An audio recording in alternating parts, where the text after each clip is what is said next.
my supervisor, Serhii Gryshchuk. Thank you very much.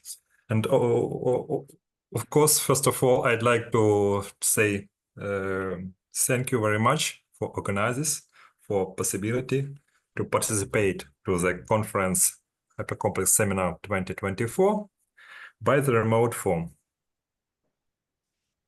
Let us consider a picture.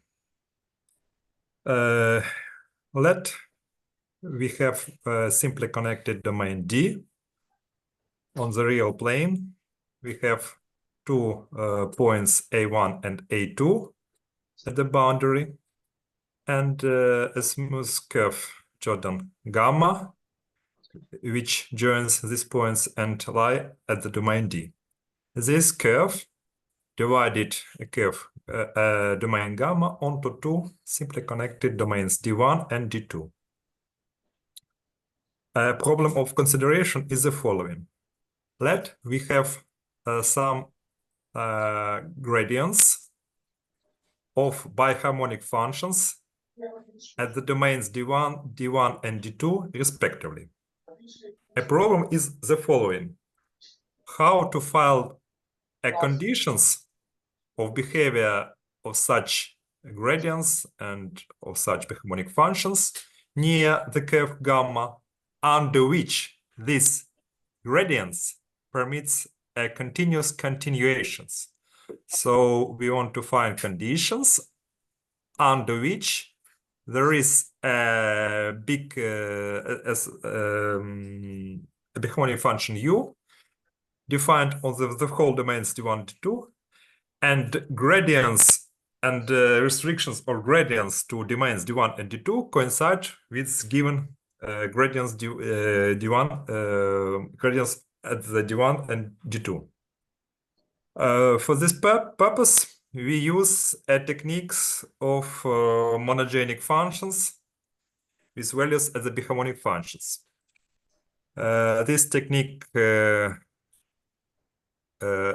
at our department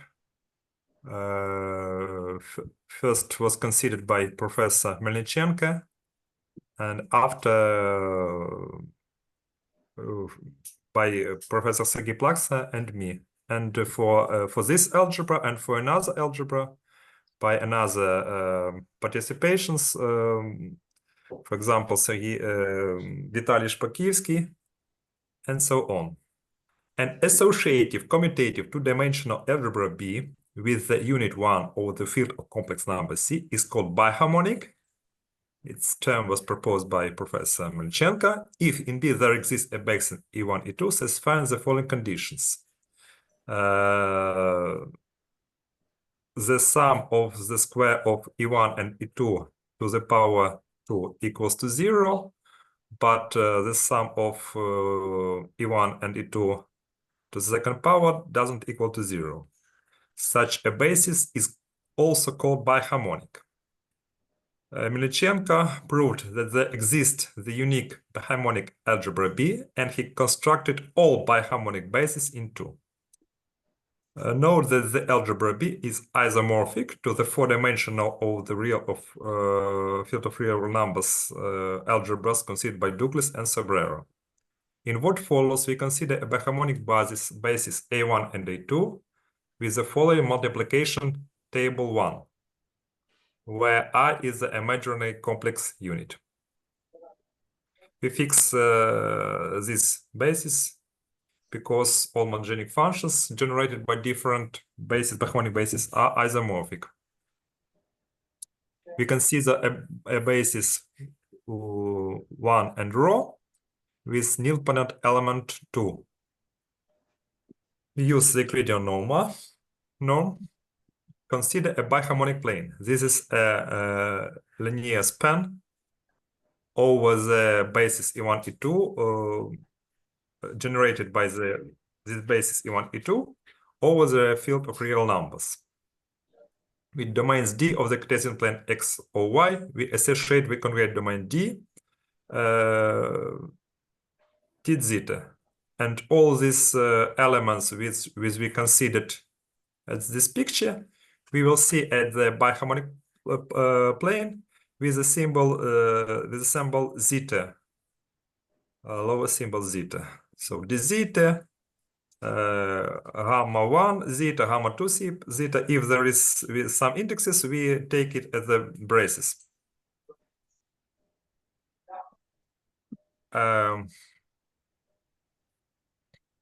Due to the following fact that all elements are invertible and all non-zero elements at the biharmonic plane are invertible, we can consider classical derivative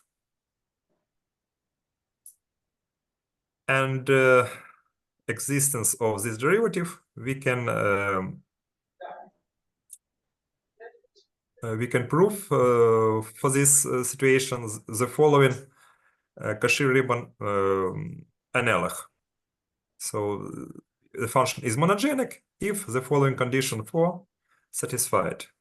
Due to function phi consists of 4 real components at the expression 3, the hypercomplex form of the equation 4 can be written by use of the system of 4 equations with respect to u1, u2, u3, and u4, real components of the function 3.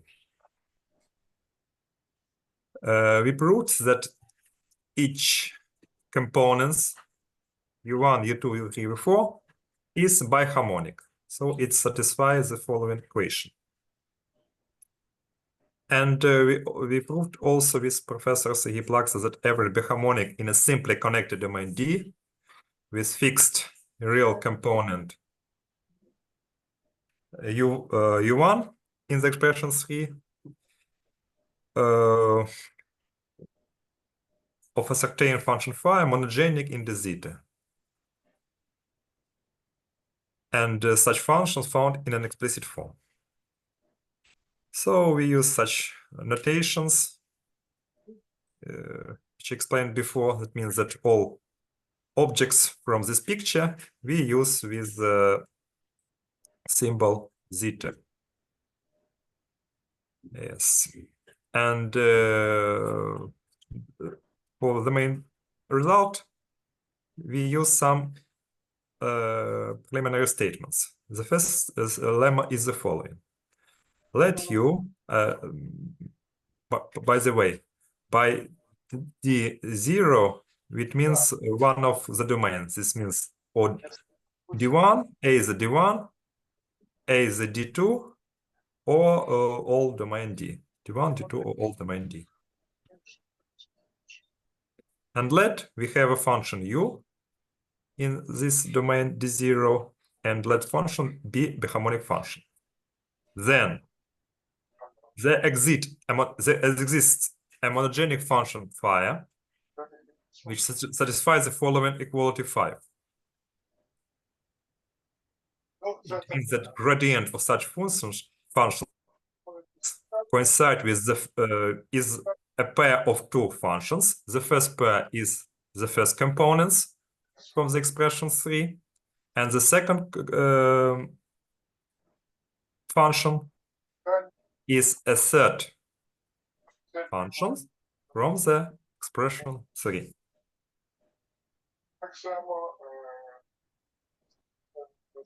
All monogenic functions that satisfy the equality 5 can be described by the following formula 6.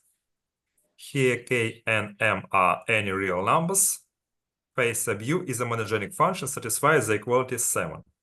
So the first component of such function coincides with such biharmonic function. By the formula, using the following phi, we can rewrite gradient of biharmonic function at the left hand side by use of the pair of two components. The first function is the first component of some monogenic functions. The second function is the third component from the expression 3. If a monogenic function phi k, which defined at the domains d zeta k, has for some L a finite limit 8, we use its boundary values by use the such formula. We take some hat here. If any component have such limit in d1 and d2 zeta, then a function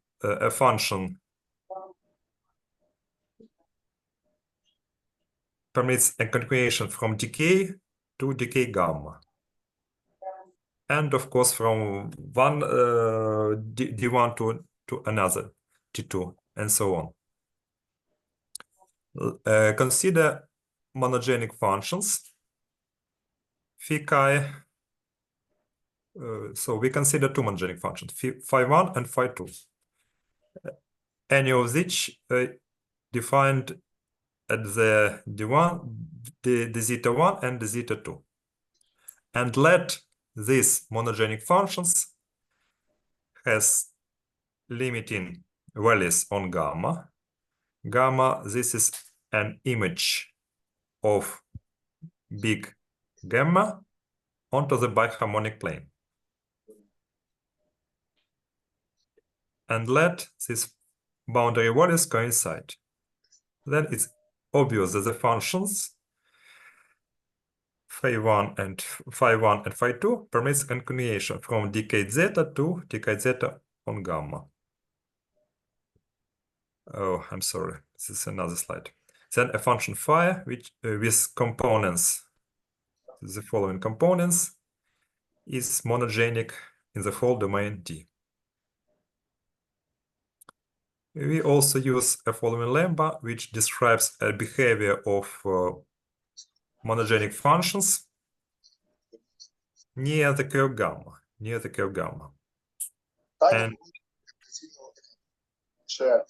and uses this primary statement, we can formulate the main result. The main result is the following. Let U1 and U2 be biharmonic functions in D1 and D2 respectively.